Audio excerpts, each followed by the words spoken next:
ವಿಶ್ವದ ಅತಿ ಉದ್ದದ ನದಿ ವಿಹಾರ ಮತ್ತು ಗಂಗಾ ವಿಲಾಸ್ ಫೆಬ್ರವರಿ 28ರಂದು ಅಸ್ಸಾಂನಲ್ಲಿ ತನ್ನ ಅಂತಿಮ ಗಮ್ಯಸ್ಥಾನವನ್ನು ತಲುಪಲಿದೆ. ಈ ತಿಂಗಳು ಕ್ರೂಸ್ ವಾರಣಾಸಿಯಿಂದ ಜನವರಿ 2013ರಂದು ಪ್ರಾರಂಭವಾಯಿತು.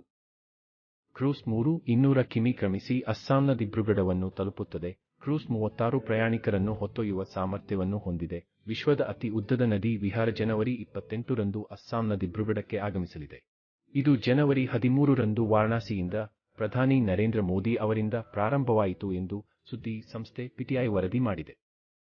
ಎಂವಿ ಗಂಗಾ ವಿಲಾಸ್ ತನ್ನ ಪ್ರಯಾಣವನ್ನು ಫೆಬ್ರವರಿ 28ರಂದು ದಿಬ್ರುಗಢದಲ್ಲಿ ಮುಕ್ತಾಯಗೊಳಿಸಲಿದೆ.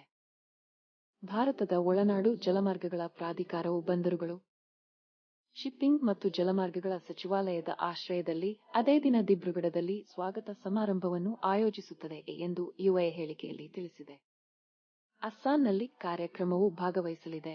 ಸರ್ಬಾನಂದ ಸೋನೋವಾಲ್, ಬಂದರು, ಹಡಗು ಮತ್ತು ಜಲಮಾರ್ಗಗಳ ಸಚಿವ, ಇತರ ಕೇಂದ್ರ ಮತ್ತು ರಾಜ್ಯ ಮಂತ್ರಿಗಳೊಂದಿಗೆ ವಾರಣಾಸಿಯಿಂದ ಫ್ಲಾಗ್ ಆಫ್ ಆಗಿದ್ದು, ಕ್ರೂಸ್ 50 ದಿನಗಳಲ್ಲಿ 200 ಕಿಲೋಮೀಟರ್ ದೂರವನ್ನು ಕ್ರಮಿಸಿ ದಿಬ್ರುಗಢವನ್ನು ತಲುಪುತ್ತದೆ.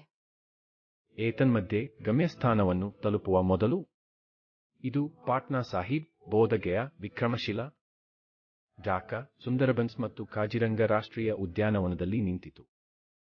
ಹಡಗು 3 ಡೆಕ್ಗಳು ಮತ್ತು 18 ಸೂಟ್ಗಳನ್ನು ಹೊಂದಿದ್ದು 36 ಪ್ರಯಾಣಿಕರ ಸಾಮರ್ಥ್ಯ ಹೊಂದಿದೆ. ಮುಂದಿನ 2 ವರ್ಷಗಳವರೆಗೆ ರೌಂಡ್ ಟ್ರಿಪ್ ಪ್ರಯಾಣಕ್ಕಾಗಿ ಇದನ್ನು ಈಗಾಗಲೇ ಕಾಯ್ದಿರಿಸಲಾಗಿದೆ. ಗಂಗಾ ವಿಲಾಸ್ ಭಾರತ ಮತ್ತು ಬಾಂಗ್ಲಾದೇಶವನ್ನು ವಿಶ್ವದ ನದಿ ವಿಹಾರ ನಕ್ಷೆಯಲ್ಲಿ ಇರಿಸಿದೆ. ಹೀಗಾಗಿ ಭಾರತೀಯ ಉಪಖಂಡದಲ್ಲಿ ಪ್ರವಾಸೋದ್ಯಮ ಮತ್ತು ಸರಕು ಸಾಗಣೆಗೆ ಹೊಸ ದಿಗಂತವನ್ನು ಮತ್ತು ಲಂಬವಾಗಿ ತೆರೆಯುತ್ತದೆ. ವಾರಣಾಸಿಯಿಂದ ಬಾಂಗ್ಲಾದೇಶದ ಮೂಲಕ ದಿಬ್ರುಗಢಕ್ಕೆ 51 ದಿನಗಳ ಪ್ರವಾಸವನ್ನು ಒದಗಿಸುವ ವಿಶ್ವದ ಅತಿ ಉದ್ದದ ನದಿ ವಿಹಾರ ಗಂಗಾ ವಿಲಾಸ್ 36 ಪ್ರಯಾಣಿಕರನ್ನು ಹೊತ್ತೊಯ್ಯುವ ಸಾಮರ್ಥ್ಯವನ್ನು ಹೊಂದಿದೆ.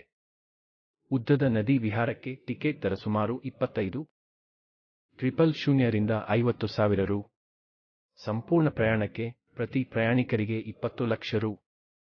ಕ್ರೂಸ್ ಟ್ರಿಪ್ ಯುಪಿ, ಬಿಹಾರ, ಪಶ್ಚಿಮ ಬಂಗಾಳ, ಬಾಂಗ್ಲಾದೇಶ ಮತ್ತು ಅಸ್ಸಾಂನ ಒಟ್ಟು 27 ನದಿ ವ್ಯವಸ್ಥೆಗಳನ್ನು ಮತ್ತು 3 ಪ್ರಮುಖ ನದಿಗಳನ್ನು ದಾಟುತ್ತದೆ: ಗಂಗಾ, ಬ್ರಹ್ಮಪುತ್ರ ಮತ್ತು ಮೇಘನಾ.